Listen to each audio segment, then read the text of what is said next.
Hi folks, welcome to the Prepared Homestead. This is Travis. Thank you all for stopping by to watch. Wonderful weather we're having.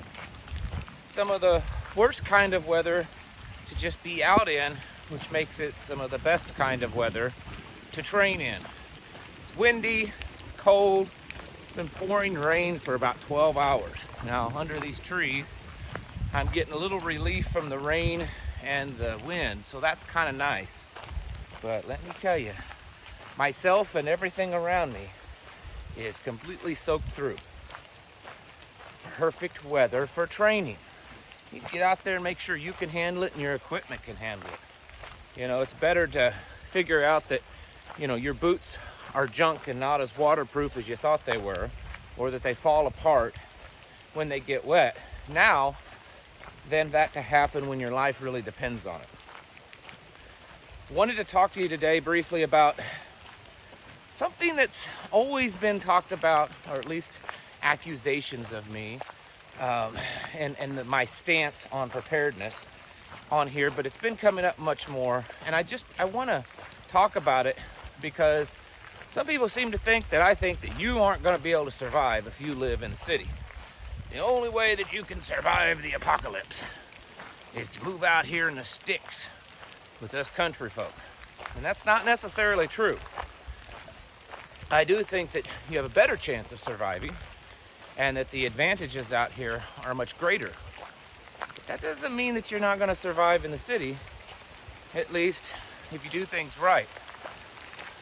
There are advantages to living in the city. In fact, one of the biggest advantages is also one of the biggest disadvantages, and that's people. I mean, I don't know that I have to even explain this. Cities, more people dangerous, more people dangerous to you, more people.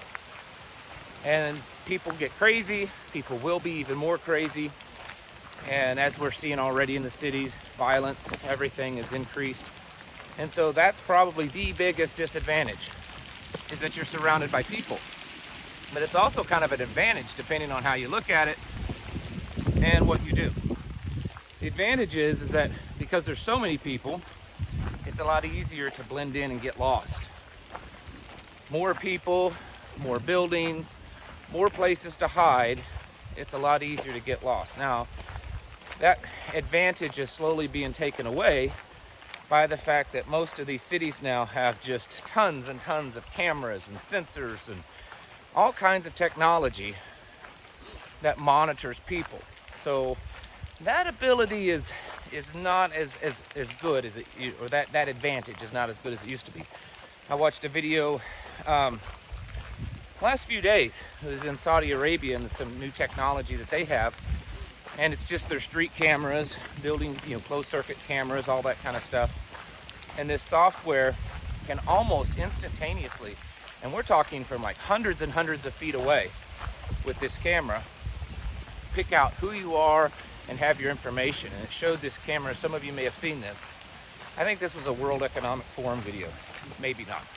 Anyways, so it shows just like hundreds of people like in a shopping mall, and the camera was just instantly, and I'm not talking picking out one person, it was picking out all of them at the same time. So it was capable of identifying, dozens or hundreds of people all at the same time within just a second or two, and having their information pulled up, identifying if they were a threat. It would identify if the computer thought they had a gun, if they were acting crazy, if they were just being normal. It would assess them almost instantly. That's some pretty serious technology to combat. But in the city, there are some advantages. There's more stuff in the city. So if you're not very well prepared and you're willing to risk going out there and scavenging around or just bartering, there's going to be more stuff, more supplies. What little supplies might be available during a complete crash are going to be going to the cities and not to out in the countryside. We're going to be left on our own. So in a way, that's an advantage. It just means that there's going to be more people fighting over it. But there's still an advantage there. There's an advantage, like I said, of places to hide. Lots of places to hide.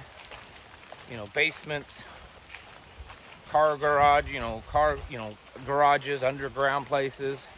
There's going to be more likely more places to, ride out possibly a nuclear blast, because there's more underground type buildings and stuff in the city than you'll find out here in the countryside.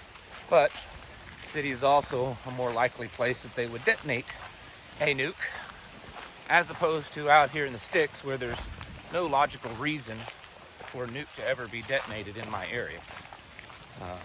And the closest places to me, most likely, I'd get some fallout, but not any kind of direct danger of that. So, again, a lot of people might think that I just think if you live in the city, you're just gonna die. No, a lot of people are gonna die in the city. A lot of people are gonna die out here in the country too, probably more so in the city, mostly because there's just more people in the city. It's just mathematics, right? But it doesn't mean that you can't survive.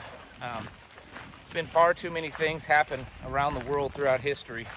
Let's just say in the last 100 years, massive tragedies and events that's happened in the city, and people were able to survive it. Not everyone, but certainly people. There are records of people surviving the atomic bombs in Japan very near ground zero, because they had sheltered underground in some kind of basement, and I'm sure that they had radiation sickness and maybe died early of cancer or something like that. But they were very close. I can't remember the distance, but it was very close to ground zero, and they were actually able to survive.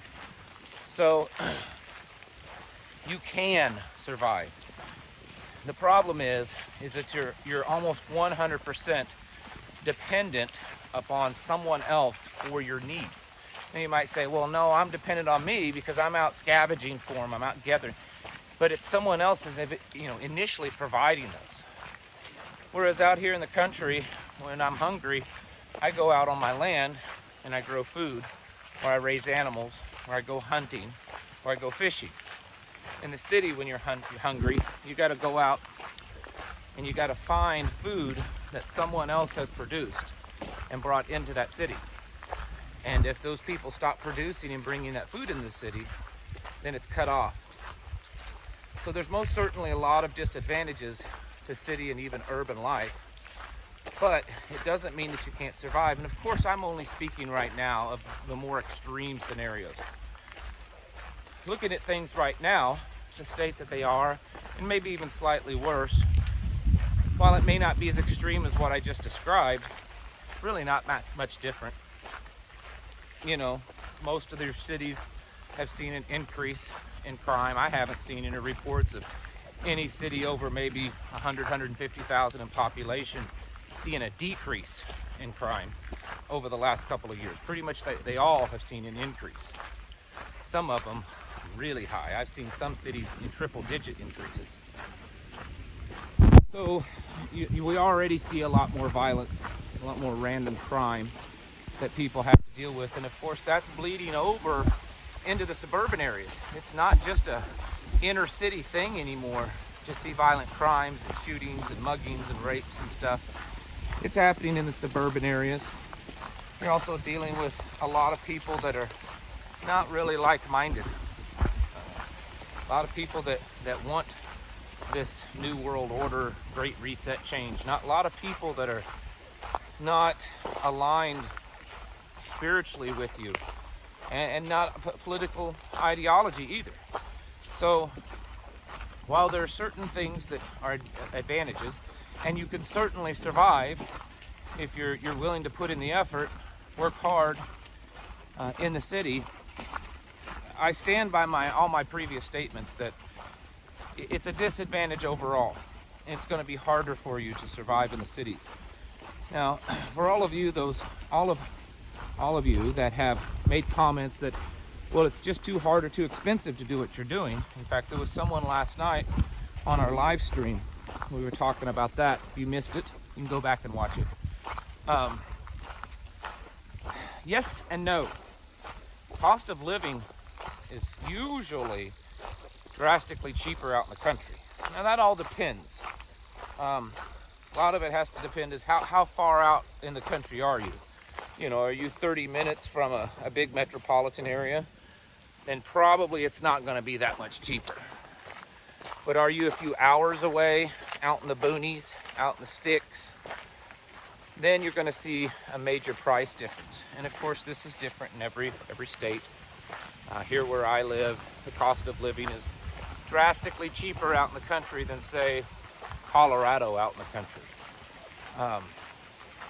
So to do what we're doing, to live this way, there are sacrifices you have to make.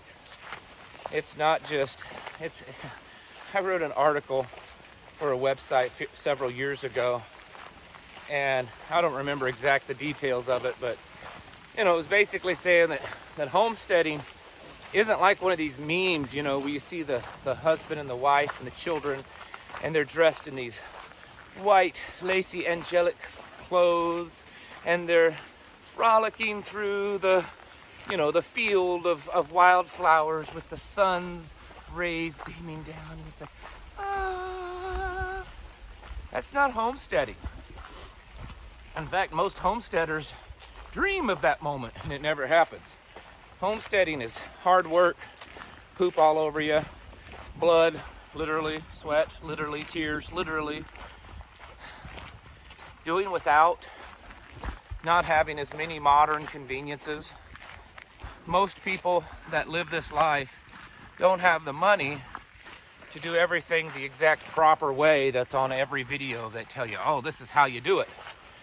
Most of us try to figure out how to make it work within our budget. And you know, our goat sheds aren't perfect. Our water systems may not always be perfect. Our vehicles tend to be old and scratched up, but it works. It's a hard life, it really is. Especially if you don't have a lot of money. I know many people in the last few years that started their homestead journey out here by living in a tent for a pretty long period of time. Some of them well over a year. I've known people that went through an entire winter. Ozark winters can be rough. They went through an entire winter living in a tent. I mean, on the property that we're living on now, and I've lived in the Ozarks most all my life, but the property we're on now, our first winter was spent in an old RV until we got everything going. We were carrying buckets of water in the house because we didn't have running water. And it's just how it is. So there's definite disadvantages, and there's a lot of hard work to this lifestyle, especially if you don't have a lot of money.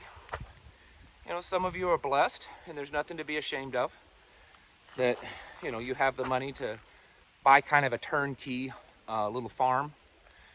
Some of you, because you live in the high cost of living areas, maybe it's that you don't have a lot of money, but you have a house that has a lot more value than it would around here. And so you can sell it and take the money and buy something here. Because you can still, even though the cost around here have gone up, I mean, they're actually starting to come back down, but they did go up really high for a while. It was still cheaper than most other places in the country. So the point is it can be done. You're gonna have to make sacrifices.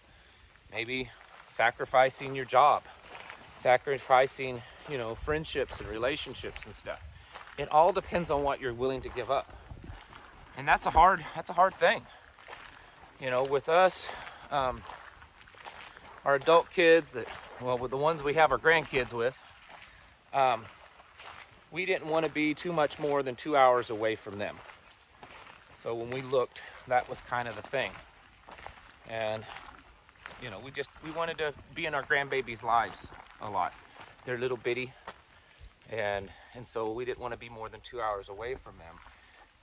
And so that's where we looked. But if that wasn't the case, we could have probably found a property that was even a better deal because it was even further away from the cities, which would in turn typically make it a little cheaper. So it all depends on what you're looking for and what you're willing to sacrifice. It is possible. Even now, I know we're on the brink of a housing crash, and really it's already happening. So it's going to be tough for anyone, and I mean anyone, to do this. But I just this week, just in the last few days here in, not necessarily my area, but in this part of Missouri, I've seen a couple of properties that were pretty good properties, you know, 5-10 acre properties, very secluded. One of them had a creek on it, and both of them were very reasonably priced, and they were willing to do owner financing. So, you know, you could get into it really easily. You don't have to go through all the banking loan process. So it is still available. It is still possible. So for those of you sitting around saying, man, you know, I waited too long, or I wish I could have done this, it's possible. I know, you know, probably close to 10 people that I'm personally communicating with, and I'm sure there's more than this. These are just the ones that I am regularly communicating with. Probably at least 8 or 10 families that are actively moving in this area right now, or working on it. And I'm pretty sure all 10 of them, they're not planning on just buying a fully working turnkey farm operation. You know, they plan on buying land and putting a cabin on it or whatever, and kind of starting over right now. But it's doable if you're willing to put the work into it. The property that we live on right now, when we bought it, it was just raw land. I mean, it was rough raw land too. It was a hunting property. And within 1 year, we had gardens and fencing and buildings and house, and small little cabin, chicken coops, little sheds and barns and all that kind of stuff. And it's because that first year we worked and worked and worked and worked and didn't stop. And we still do that. So for those of you that are wanting to move out, it's still possible. It's not as easy maybe as it would have been 5 years ago, but still possible.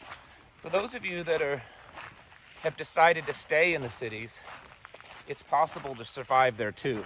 You need to make sure you have solid preps. One thing you need to focus a lot on is water, and then another thing is defense. I would focus on those. In fact, those two things would be almost more important to me than food. Food is certainly important, but water, food, defense, and then food is kind of how I would look at it, because those are going to be some major things to overcome. Folks, now more than ever, it's time to get your houses in order. Prepare yourselves mentally, physically, and spiritually. Thank you for watching, and I'll catch you in the next video. Of course, it stops raining towards the end of my video.